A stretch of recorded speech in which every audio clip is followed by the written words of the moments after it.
So this is me having to go through and fix another shop's screw up. Same time, a couple of these bolts were shoved in here, and you can tell that they didn't get them head on, and they probably cross-threaded the hole a little bit in the upper part of this 3.5 Ecoboost Raptor oil pan. But I want to show you how to get this thing off of here. Drop the rear sway bar. It's a couple 15mm nuts on both sides. Let the sway bar come down. Pull your cross member out right here. 15mm on the head side. On the nut side, 18mm. The bolts come out. The cross member comes down. There's the lower cover for the truck. I leave it all in one piece. That's how I take this out of here. 15mm and 13mm, and I drop that off, and then I slide it back in one piece. Then I come up here and I'll pull this 21mm bolt.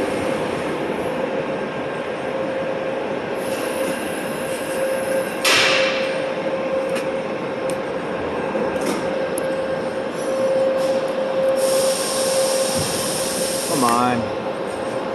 You can see the open hole right there. It's a 21mm bolt. I'll pull that out, and there's a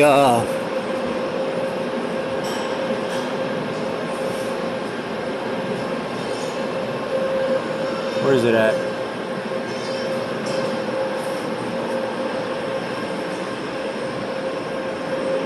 .21mm bolt, and it's threaded through the ear of this front diff. And then I'll go ahead and pull this 18mm bolt and nut out of here, out of this side, and I'll let this thing just hang, and it'll give me a little bit more clearance. And then I'll get up here. After I get all the bolts out, I'll take my pry bar and stick it right here on the back of this oil pan, and I'll start breaking the silicone loose all the way around. It's tricky because it's 8mm bolts all the way around. You could take an 8mm with a 1/4 inch extension, and you could run it up through this open slot right here between these lines, and you could get the 8mm bolt right above it. Take that out, and then you're gonna have to use like a ratcheting wrench and get the 8mm right up there in the corner. So I'm gonna get that out right now, and then we'll pull this oil pan down and see what inside this motor looks like at 70,000 miles.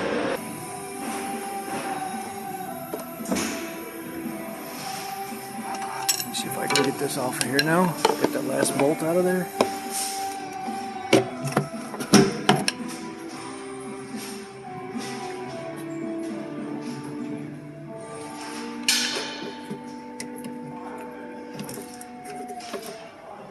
There it goes.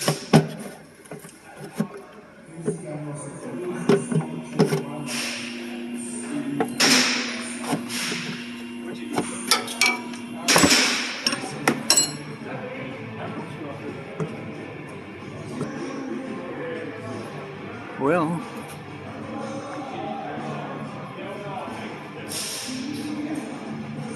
I bet you a couple good, really nice cleaner, like an EPR cleaner and a MOA additive a couple times, this motor would be shiny, super clean. For it to be, come off that easy like that ain't nothing. That's just, discoloration from it being a boosted motor. But there are little thick spots right there on the side, but this looks like nothing really, to be honest with you. It doesn't look that bad at all compared to some of the stuff I've seen. This motor looks actually pretty clean overall. I see no metal in the oil at all. Actually, it looks really good. Okay, so let's move on. A couple engine flushes with this, like a really good high-strength BG engine flush or something like that. This thing would be like brand new inside here. That's all really soft material. It's not even hard, like baked on stuff. You just touch it and it starts to come off. Pickup tube looks good. Let's see what this is here. Yep. See, this is what I'm always worried about. Somebody else is bending this motor.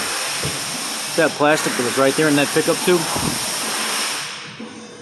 I know what happened. Somebody didn't know what they were doing when they redid this oil pan. and they broke part of the oil pan off inside that pickup tube because they didn't know how to get the oil pan in and out of there. I know that's exactly what it was. A lot of guys will try to force that pan in there because it's so small, and they'll try to force it up over this front diff, and they won't actually drop the diff down. They think it's actually harder than what it is, and it's not. It's actually a really easy oil pan to reseal. That's kind of crazy that we just found that sitting inside there. This was another shop that did this as well. This is the video I just put out where I just resealed this rear end right here. They took this to another shop to have them. It was independent shop. I'm not going to talk trash about them or anything like that because stuff happens, but this is not acceptable. There's part of the old plastic pan where they tried to force it up past that pickup tube, and part of that pan ended up in the pickup tube. I'm glad the customer brought it here for us to redo it. Now what I'll do is I can see a little chunk of plastic right there, right on the edge. I'm gonna have to try to reach in there and fish and clean that out. I'm lucky nothing went up inside that. I'm lucky that screen caught all this. We'll have to see what they want to do. See if they want me to pull this tube down and clean it out, or what they want to do, because I think that tube goes up in the front of that, so the upper portion of this pan would have to come off. Let me see, I bet you it's just right in here. I'm gonna see if I can get this cleaned out real good and then go from there. See, it's always good to cover your bases whenever you're doing this, because look here. There's a big old chunk of plastic. Just fell right out of that. There's another piece of plastic right there on that screen.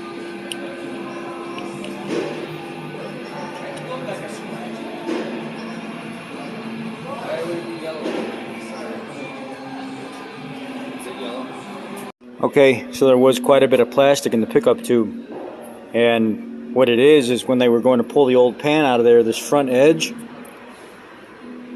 some of this plastic, when they go to pull it out, they don't know that it's real easy to drop down this front, so when they try to bring the pan back the pickup tube, they'll actually bust the front of the old pan off, and as they're going to pull it off, it'll catch, and it'll like somehow end up inside this pickup tube and floating oil and stuff. Like, it'll float in the oil and it'll get sucked back up in here, and the screen will stop it from going through. And that's how I knew, you know, with them telling me that they just had all this done about 10,000 miles ago in a shop about 100 miles from here when they were traveling.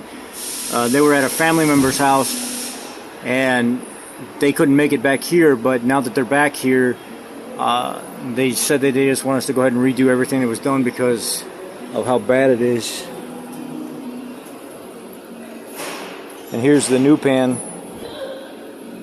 Comes with all the bolts and stuff. The only thing you got to do is put the 2 side bolts in. You get a new drain plug with it, and then when you bead your silicone up around the edge, you stay on an angle. There's a relief drop here, or a chamfer drop, and you stay right on that chamfer drop so it spreads up and down. And be very generous with the TA357 that you put on there. Now I'm going to go ahead and clean up my old surface here, and I'm going to go ahead and get all this cleaned up all the way around and let this drip for another couple hours to get all that oil off there, and then wash it real good before I put the pan up and let it sit overnight before I put oil in it. But this is literally the kind of stuff we run into sometimes when, you know, not all shops are bad, but what we find is a lot of shops sometimes are not experienced with this newer stuff. This vehicle's got 70,000 miles on it. It's a 2018, and whoever did this obviously did not have enough experience with the workaround, the easy way of doing this, in and out quick. But this is what we deal with. Thanks, guys.